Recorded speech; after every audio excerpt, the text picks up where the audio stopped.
our application, South Africa has recognized the ongoing Nakba of the Palestinian people through Israel's colonization since 1948, which has systematically and forcibly dispossessed, displaced, and fragmented the Palestinian people, deliberately denying them their internationally recognized inalienable right to self-determination and their internationally recognized right of return as refugees to their towns and villages in what is now the State of Israel.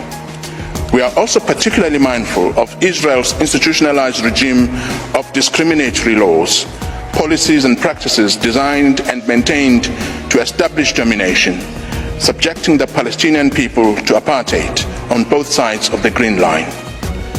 Decades-long impunity for widespread and systematic human rights violations has emboldened Israel in its recurrence and intensification of international crimes in Palestine. The first genocidal act committed by Israel is the mass killing of Palestinians in Gaza, in violation of Article 2A of the Genocide Convention. As the UN Secretary General explained 5 weeks ago, the level of Israel's killing is so extensive that nowhere is safe in Gaza. As I stand before you today, 23,210 Palestinians have been killed by Israeli forces during the sustained attacks over the last 3 months. At least 70% of whom are believed to be women and children. Some 7,000 Palestinians are still missing, presumed dead under the rubble.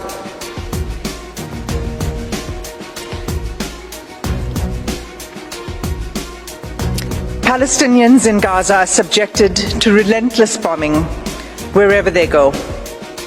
They are killed in their homes, in places where they seek shelter, in hospitals, in schools, in mosques, in churches, and as they try to find food and water for their families. They have been killed if they failed to evacuate. In the places to which they have fled, and even while they attempted to flee along Israeli-declared safe routes. The level of killing is so extensive that those whose bodies are found are buried in mass graves, often unidentified. In the first 3 weeks alone, following 7 October, Israel deployed 6,000 bombs per week. At least 200 times it has deployed 2,000-pound bombs in southern areas of Palestine designated as safe. These bombs have also decimated the north, including refugee camps. 2,000-pound bombs are some of the biggest and most destructive bombs available. They are dropped by lethal fighter jets that are used to strike targets on the ground by one of the world's most resourced armies. On average, 247 Palestinians are being killed and are at risk of being killed each day, many of them literally blown to pieces. They include 48 mothers each day, 2 every hour,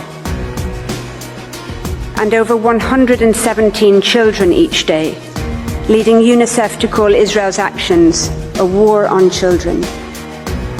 On current rates which show no sign of abating, each day, over 3 medics, 2 teachers, more than 1 United Nations employee, and more than 1 journalist will be killed, many while at work or in what appear to be targeted attacks on their family homes or where they are sheltering. The risk of famine will increase each day. Each day, an average of 629 people will be wounded, some multiple times over, as they move from place to place, desperately seeking sanctuary. each day, over 10 Palestinian children will have one or both legs amputated, many without anaesthetic. Each day, on current rates, an average of 3,900 Palestinian homes will be damaged or destroyed. More mass graves will be dug. More cemeteries will be bulldozed and bombed and corpses violently exhumed, denying even the dead any dignity or peace. Each day, ambulances, hospitals and medics will continue to be attacked and killed.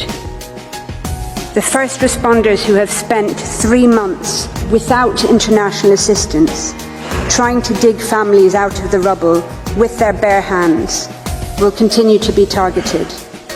On current figures, one will be killed almost every second day, sometimes in attacks launched against those attending the scene to rescue the wounded. Each day, yet more desperate people will be forced to relocate from where they are sheltering, or will be bombed in places where they have been told to evacuate to.